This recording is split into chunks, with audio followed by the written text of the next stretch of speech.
Pakistan sports board نے fit بال federation کو Cambodia کے خلاف ورلڈ کپ کوالیفائر میچ جناح اسٹیڈیم اسلام آباد میں کھیلنے کی اجازت دے دی، جس کے بعد فیڈریشن کے عہدیداروں کا TADA بنانے کا خواب چکنا چور ہو گیا۔ PFF نارملائزیشن کمیٹی کی درخواست پر پاکستان سپورٹس بورڈ نے کمبوڈیا کے خلاف میچ کے لیے جناح اسٹیڈیم اسلام آباد دینے کی حامی بھر لی ہے۔ PSB کی خواہش پر PFF نارملائزیشن کمیٹی کی ٹیم 17 اگست کو جناح اسٹیڈیم اسلام آباد کا معائنہ کرے گی۔ PFF نارملائزیشن کمیٹی کو 18 اگست تک ایشین فٹ بال کنفیڈریشن کو وینیو کے حوالے سے رپورٹ کرنا ہے۔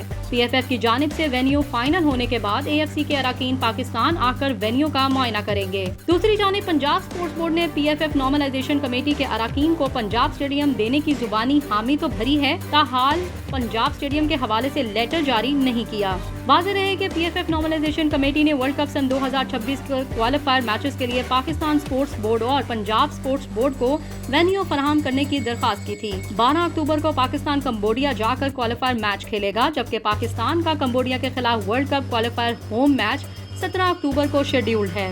فیفا کی جانب سے PFF کے انتخابات کے لیے قائم کردہ نارملائزیشن کمیٹی گزشتہ 3 برس سے مختلف ہیلے بہانوں سے انتخابات ملتوی کرتی چلی آئی ہے، جس کی وجہ کمیٹی اراکین کو فیفا کی جانب سے ملنے والی خطیر رقم ہے۔ نارملائزیشن کمیٹی کے کینیڈین نیاد پاکستانی ہارون ملک نے کمبوڈیا کے خلاف میچ پاکستان کی بجائے سعودی عرب میں کرانے کی کوشش کی تھی، لیکن سعودی فٹ بال فیڈریشن کی جانب سے تسلی بخش جواب نہ ملنے پر پاکستان اور پنجاب سپورٹس بورڈ سے رابطہ کیا گیا۔